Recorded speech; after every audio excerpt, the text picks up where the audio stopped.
बच्चों class 9th math NCERT इसका chapter 4 linear equation in two variables आज शुरू करते हैं। तो इसके कॉन्सेप्ट को पहले समझते हैं, फिर इस पर एक्सरसाइज जो है पहली 4.1 उसके भी क्वेश्चन सॉल्व करेंगे। Linear equations in two variables, linear equation in one variable आपने अपने पिछली क्लासेज में पढ़ा हुआ है। Linear equation in one variable,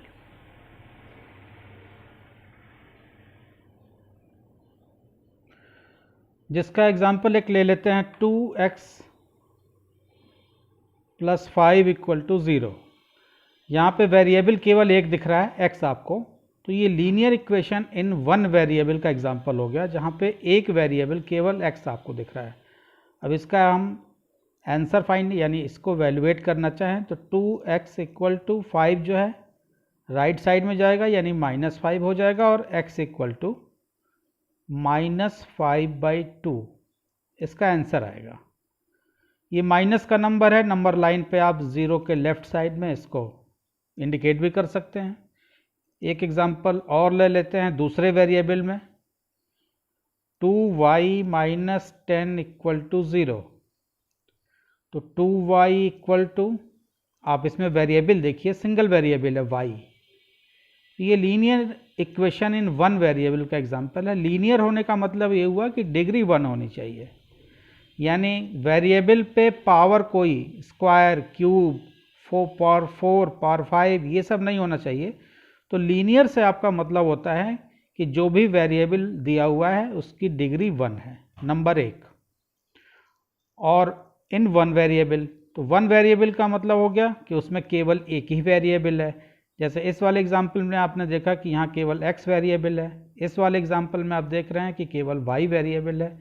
इसकी वैल्यू अगर y की हमको निकालना हो तो 2y = -10 राइट साइड में जाएगा, +10 हो जाएगा, और y के साथ 2 मल्टीप्लाई है तो 2 जो है 10 के नीचे यानी डिवाइड में आ जाएगा, और y की वैल्यू आ जाएगी 5। 10 / 2 = 5। इसको भी आप नंबर लाइन पर रिप्रेजेंट कर सकते हैं। ये 0 के, चूंकि पॉजिटिव नंबर है तो ये 0 के राइट साइड में आएगा। चलिए, अब जो 10th में हम लोगों को 9th में जो हम लोगों को पढ़ना है linear equation in two variable. अभी तक हम लोगों ने एग्जांपल देखा linear equation in one variable का। जिस चैप्टर के बारे में हम लोग पढ़ने जा रहे हैं उसकी बात करते हैं। Linear equation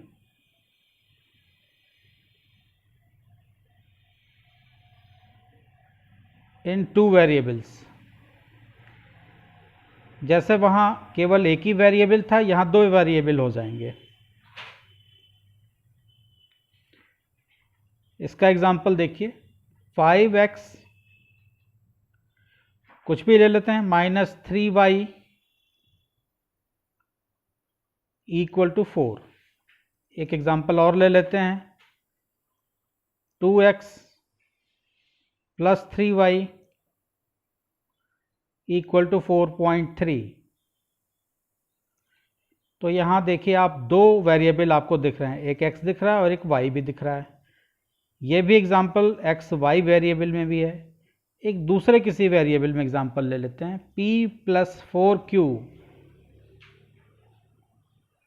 -7 = 0। यहाँ भी आपको 2 वेरिएबल दिख रहे हैं, p और q।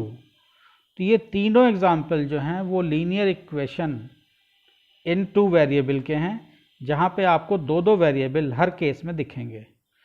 इसका जो स्टैंडर्ड फॉर्म होता है linear equation in two variable को लिखने का, वो होता है ax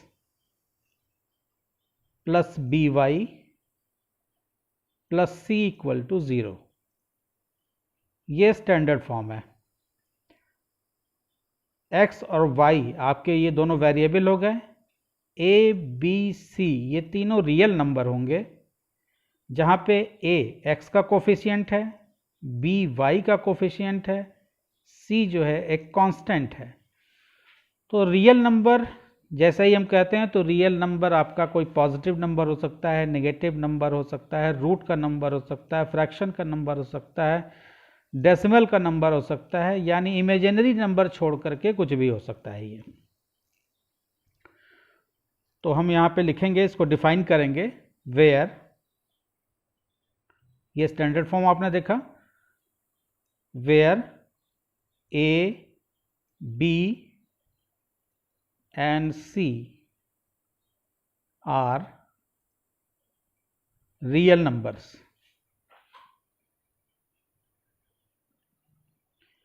साथ में एंड ए बी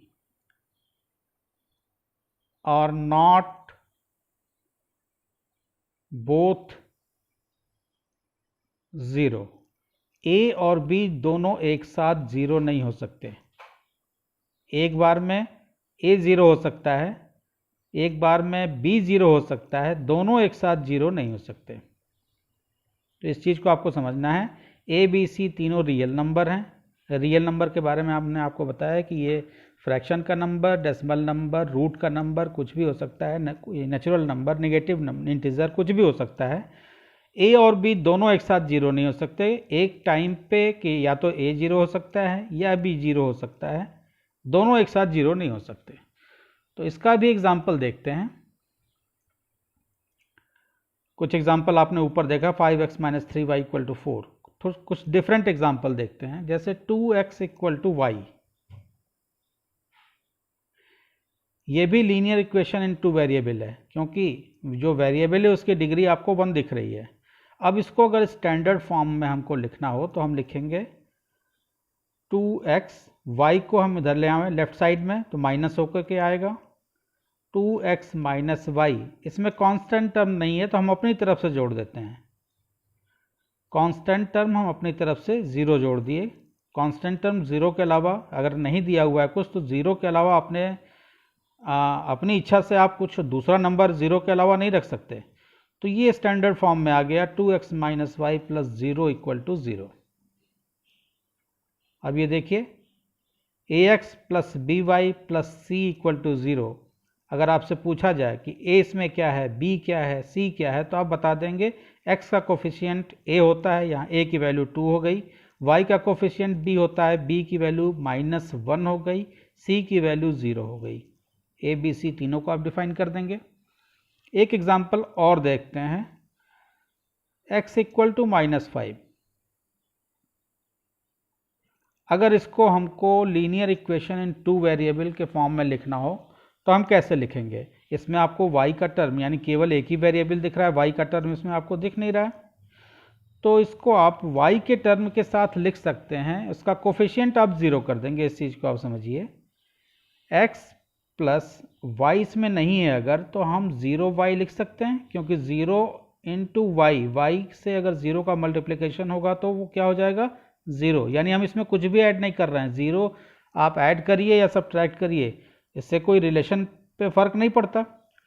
तो x + 0y = -5।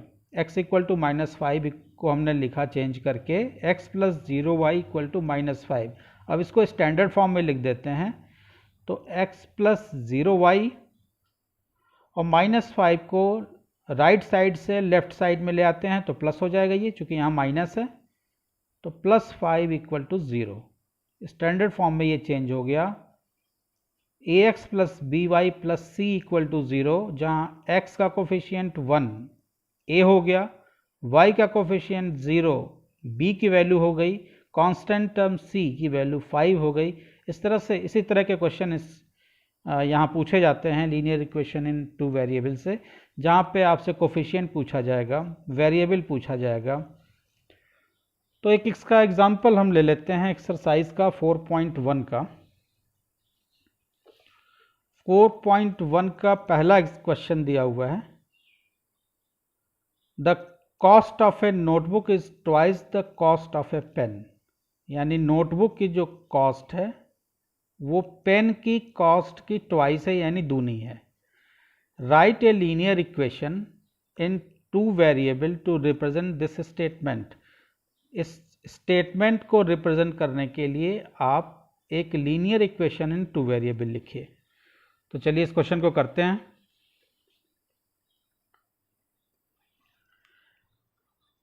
पहला क्वेश्चन आपका एक्सरसाइज है ये 4.1 का पहला क्वेश्चन है। हम यहाँ एज्यूम कर लेंगे let the cost of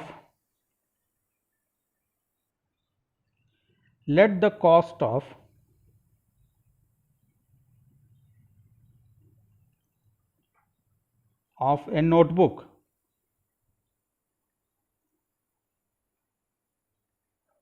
equal to x। हमने एज्यूम कर लिया कि एक नोटबुक की कॉस्ट जो है वो x है। Let the cost of a pen equal to y, और एक पेन की कॉस्ट जो है वो y है। तो आपको जो कंडीशन दी गई है वो दिया हुआ है कि कॉस्ट ऑफ नोटबुक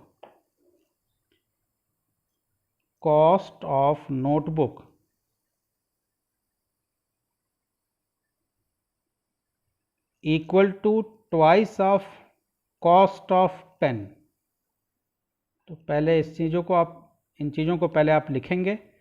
ट्वाइस 2 का मल्टीप्लिकेशन कर दिया, cost of the pen. Cost of notebook क्या है, आपने क्या एज्यूम किया है, cost of notebook equal to X. तो यहाँ पे एक्स रख देंगे equal to 2 into cost of the pen. आपने क्या एज्यूम किया है, एक पेन की कीमत y। तो आपका इक्वेशन बन गया x इक्वल टू 2y।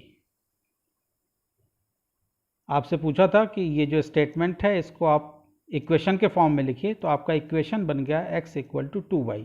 अब इसको आप स्टैंडर्ड फॉर्म में अगर लिखना चाहते हैं, ये आंसर आपका सही है, x इक्वल टू 2y। आपने रिलेशन यानी इक्वेशन बना के दिखा दिया, ये आंसर आपका सही है। अगर इतना भी आपने लिख दिया तो आपको नंबर मिलेगा। अब स्टैंडर्ड फॉर्म में अगर आप इसको लिखना चाहते हैं तो आप इसमें y वाले टर्म को लेफ्ट साइड में ले आएंगे, यानी ax plus by plus c plus equal to 0 के फॉर्म में अगर लिखना चाहते हैं तो आप इसको लिखेंगे x माइनस 2y। चूँकि कांस्टेंट टर्म इसमें नहीं है तो हम अपनी मर्जी से इसमें जोड़ देते हैं, x minus 2y plus 0 equal to 0। अब ये ax plus by plus c equal to 0 यानी जो स्टैंडर्ड फॉर्म है उसमें ये चेंज हो गया। तो अगर कोई बच्चा ये लिख के आता है तो उसका भी आंसर सही होगा। यहाँ x का कोफिशिएंट 1 हो गया, y का कोफिशिएंट -2 हो गया, और c यानी ये 1 जो है a की वैल्यू हो गई, -2 b की वैल्यू हो गई, और कांस्टेंट टर्म c की वैल्यू यहाँ पे 0 हो गई। तो कांस्टेंट टर्म आपने समझा, स्टैंडर्ड फॉर्म आपने समझा। इसका क्वेश्चन नंबर 2 देखते हैं। क्वेश्चन नंबर 2 है, express the following linear equations in the form of ax plus by plus c equal to 0 and indicate the values of a, b and c in each cases. कुल यहाँ पे 8 part इसके दिए हुए हैं। हर case में पहले आपको जो इक्वेशन दिया हुआ है उसको स्टैंडर्ड फॉर्म में चेंज करना है, ax plus by plus c equal to 0 के फॉर्म में चेंज करना है। अगर ऑलरेडी दिया हुआ है तो फिर चेंज करने की ज़रूरत नहीं है। और उसके बाद आपको जो कोफिशिएंट्स हैं, यानी x का कोफिशिएंट a, y का कोफिशिएंट b और कांस्टेंट टर्म c, इनको भी आपको हर केस में बताना है, उसकी वैल्यू को आपको बताना है। तो पहला क्वेश्चन शुरू करते हैं यहाँ से। पहला आपका है 2x plus 3y equal to 9.35 पे बार लगा हुआ है। तो पहले इसको हम स्टैंडर्ड फॉर्म में चेंज करते हैं। स्टैंडर्ड फॉर्म में चेंज करेंगे तो 2x plus 3y, constant term जो है इसको हम लेफ़्ट साइड में ले आएंगे। इधर पॉजिटिव है, लेफ़्ट साइड में आएगा तो नेगेटिव हो जाएगा। -9.35 पे बार लगाएंगे इक्वल टू 0। अब आपसे कहा था कि a, b, c तीनों की वैल्यू आप बताइए।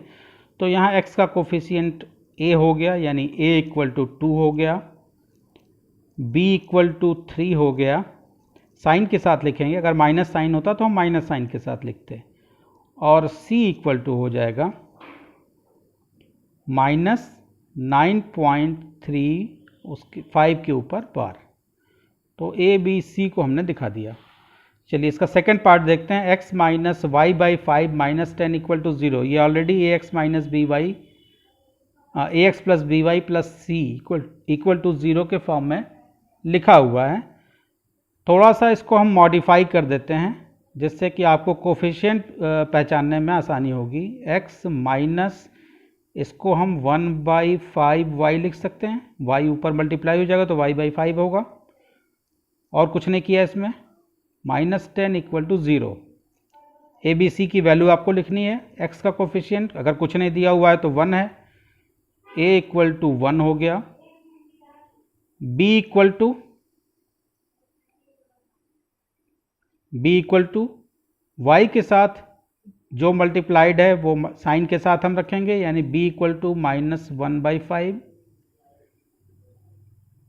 c equal to constant term आपका क्या है, नंबर है, यानी -10। कॉन्स्टेंट टर्म हमेशा नंबर ही होता है, उसकी वैल्यू हम लिखेंगे -10। c a equal to 1, b equal to -1/5, c equal to -10। Third part इसका देखते हैं। थर्ड पार्ट है -2x plus 3y equal to 6। तो पहले तो इसको स्टैंडर्ड फॉर्म में चेंज करते हैं। स्टैंडर्ड फॉर्म में चेंज करेंगे तो -2x plus 3y minus 6 equal to 0। अब a b c यानी x का कोफिशिएंट a, y का coefficient b, constant term c, इनकी वैल्यू लिख देते हैं। तो a equal to -2, b equal to 3 और c की वैल्यू हमारे पास है -6। फोर्थ पार्ट देखते हैं इसका। x इक्वल टू 3y, यहाँ आपको कांस्टेंट टर्म नहीं दिया हुआ है तो हम कांस्टेंट टर्म बाहर से ऐड करेंगे और 0 ऐड करते हैं। एग्जाम्पल में आपने देखा था, तो इसको स्टैंडर्ड फॉर्म में पहले चेंज करते हैं। x माइनस 3y को हम लेफ्ट से ले आते हैं, राइट से लेफ्ट में ले आते हैं, तो ये माइनस साइन के साथ आएगा, प्लस कांस्टेंट टर्म नहीं है तो 0 हमने ऐड कर दिया, इक्वल टू 0। अब ए बी सी की वैल्यू लिख दें। a इक्वल टू एक्स के साथ कुछ भी नहीं है तो a इक्वल टू 1 है, b इक्वल टू -3 हो गया, और c की वैल्यू यहाँ पे 0 हो गई। अब आपको समझ में बहुत ही आसान है, ये समझ में आने लगा होगा। इसका fifth part 2x equal to -5y, यहाँ भी कांस्टेंट टर्म नहीं है तो हम कांस्टेंट टर्म इसमें ऐड करेंगे। पहले स्टैंडर्ड फॉर्म में चेंज करें। 2x -5y को हम इधर ले आएंगे लेफ्ट साइड में, तो प्लस होगा 2x plus 5y plus 0 equal to 0। अब ये ax plus B Y plus C equal to 0 के फॉर्म में आ गया, यानी स्टैंडर्ड फॉर्म में आ गया। a इक्वल टू यहाँ पे क्या है 2 है, b इक्वल टू क्या है 5 है। अब a आप जान गए क्या होता है, x का कोफिशिएंट a होता है। अब इन चीज़ों को बार बार हम रिपीट नहीं करेंगे। y का कोफिशिएंट b होता है, x का कोफिशिएंट a होता है, और जो कांस्टेंट टर्म आपको दिया होता है वो c होता है। तो b की वैल्यू 5 हो गई, c की वैल्यू यहाँ पे 0 हो गई। सिक्स्थ पार्ट देखिए, 3x प्लस 2 इक्वल टू 0। यहाँ पे सेकेंड वेरिएबल नहीं है, यानी दूसरा वेरिएबल नहीं दिया हुआ है, तो उसको भी हम ऐड करेंगे। स्टैंडर्ड फॉर्म में लिखेंगे पहले 3x, यहाँ y का टर्म नहीं है तो 0y तो हम लिख सकते हैं 3x plus 0y plus 2 equal to 0। Standard form में चेंज हो गया। अब a b c की वैल्यू लिख लेते हैं। a equal to 3, b equal to y के साथ 0 मल्टीप्लाइड है, यानी b की वैल्यू 0 हो गई, और कांस्टेंट टर्म आपका 2 है, यानी c की वैल्यू 2 हो गई। सेवेंथ देखते हैं, y माइनस 2 इक्वल टू 0। यहाँ x नहीं है तो x हम ऐड करेंगे, तो 0x स्टैंडर्ड फॉर्म में पहले इसको ले आवें। 0x plus y minus 2 equal to 0। अब ए बी सी की वैल्यू लिख दें। a आपका क्या होगा, x के साथ जो मल्टीप्लाई है 0, b इक्वल टू वाई के साथ 1 मल्टीप्लाई, अगर कुछ नहीं है तो 1 है, तो b इक्वल टू 1 और c की वैल्यू हो जाएगी, कांस्टेंट टर्म आपका क्या है -2 है, तो c इक्वल टू -2 हो गया। इसका लास्ट पार्ट है 5 इक्वल टू 2x, या आप इसको ऐसे लिख सकते हैं 2x इक्वल टू 5। तो इसमें x केवल एक ही वेरिएबल आपको दिख रहा है, दूसरा वेरिएबल इसमें आपको ऐड करना होगा। तो स्टैंडर्ड फॉर्म में अगर हम लिखेंगे तो 2x प्लस 0y, 5 को हम राइट साइड से लेफ्ट में ले आएंगे तो माइनस होके आएगा, -5 equal to 0। A B C की वैल्यू लिख दें, a equal to 2, b equal to 0 और कांस्टेंट टर्म आपका -5 है, c इक्वल टू -5। इस तरह से ये क्वेश्चन 2 आपका, इसमें जो आपसे पूछा गया था कि इनको standard form ax plus B Y plus C equal to 0 के फॉर्म में चेंज करिए और ए बी सी की वैल्यू ईच केस में इंडिकेट कीजिए। तो आपने इसके सभी पार्ट, कुल 8 पार्ट थे, सबको देखा। क्वेश्चन नंबर 1 और 2 होप आपके समझ में ईजिली आया होगा। अगर वीडियो अच्छा लगा है तो चैनल को सब्सक्राइब कीजिए, अपने फ्रेंड्स के साथ शेयर कीजिए। कहीं भी किसी भी क्वेश्चन में आपको डाउट होता है तो आप कमेंट सेक्शन में पूछ सकते हैं या मेरी ईमेल आईडी पे पूछ सकते हैं। अगले वीडियो में हम लोग एक्सरसाइज 4.2 के क्वेश्चन करेंगे। Thank you.